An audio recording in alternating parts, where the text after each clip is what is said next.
Okay, so that's the play zone all set up with the little rockers in there. We've got the air juggler there. I managed to get all 4 balls on.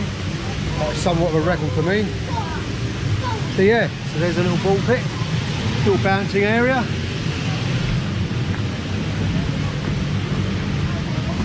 Check around the back. Got our extra equipment we left around here, extra mats. That's the bag with the balls in. We didn't use them all. It's only a small ball pit on this one. So yeah, that's pretty much it. Just going to get the customer to sign the paperwork and that's us done. So I hope you enjoyed the video.